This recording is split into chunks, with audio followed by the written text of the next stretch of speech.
Baik, saya akan menjelaskan tentang karakteristik capaian pembelajaran bahasa Indonesia. Nah, sebelumnya kita harus tahu tuh tujuan kita belajar bahasa Indonesia itu untuk apa. Jadi tujuan kita belajar bahasa Indonesia itu untuk menjadi modal dasar kita untuk belajar dan mengajar karena berfokus pada kemampuan literasi. Kemampuan literasi itu misalnya kemampuan berbahasa atau berpikir. Kemudian mata pelajaran bahasa Indonesia ini juga memiliki keterampilan berbahasa. Yang pertama ada reseptif. Jadi reseptif ini merupakan penerimaan atau penyerapan. Poin pertama itu ada menyimak. Sebenarnya menyimak ini sudah dijelaskan oleh teman kita, yaitu menyimak ini yaitu mendengar atau menyimak suatu materi yang dijelaskan oleh orang lain gitu. Menyimak juga memiliki beberapa ada 3 aspek. Yang pertama pasif, aktif, dan kritis. Kemudian yang kedua ada membaca dan memeriksa. Jadi setelah kita menyimak suatu materi atau pembahasan dari orang lain, kita menulis dan membaca kembali apa yang sudah dijelaskan oleh orang lain. Yang kedua itu ada produktif. Jadi produktif ini yaitu proses seseorang dalam merancang bahasa. Jadi proses seseorang itu dalam menjelaskan kembali apa yang sudah dijelaskan oleh guru. Yang pertama ada berbicara dan mempresentasikan.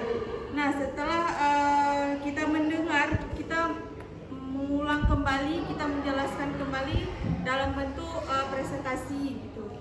Yang kedua ada menulis. Setelah kita mendengar yang dari teman kita jelaskan, itu kita menulis kembali poin-poin yang penting bagi kita. Kemudian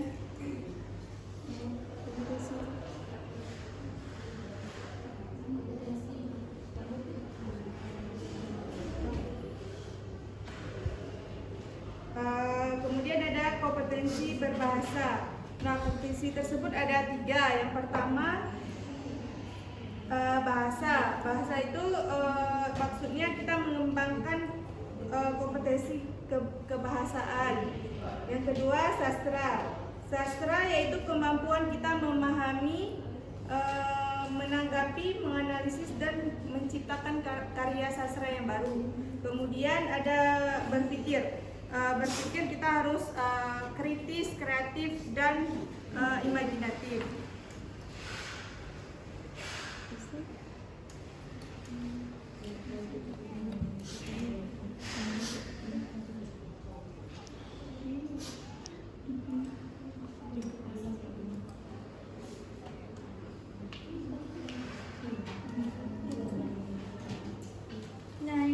Mata pelajaran bahasa Indonesia menggunakan pendekatan berbasis genre melalui pemanfaatan berbagai tipe teks dan teks multimodal. Jadi di dalam berbahasa Indonesia ini dapat model pembelajarannya. Model pembelajaran itu yaitu pedagogi genre.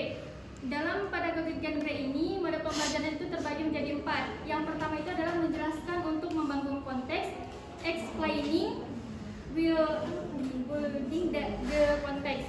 Nah, penjelasan untuk membangun konteks ini ialah membangun konteks yang melibatkan penggunaan situasi nyata, misalnya dialog, teks sastra, atau topik-topik kehidupan sehari-hari yang terkait dengan budaya dan masyarakat Indonesia. Ini memungkinkan siswa untuk memahami penggunaan kata, aturan kata, dan makna di dalam konteks untuk memahami penggunaan kata, aturan kata, dan makna di dalam konteks yang lebih luas.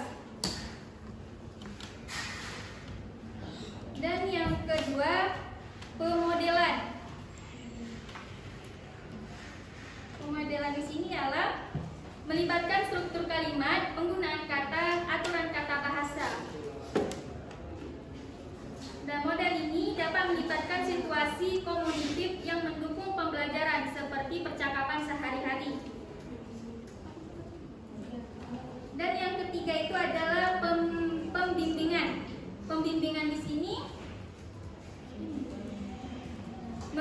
karakter atau sifat yang harus dimiliki oleh seorang guru, yaitu penuh dengan pemahaman, sikap bersimpati, ramah tamah, memiliki rasa humor, stabil, sabar, objektif, dan tulus, ikhlas, bijaksana, dan jujur. Dan yang keempat ada pemandirian.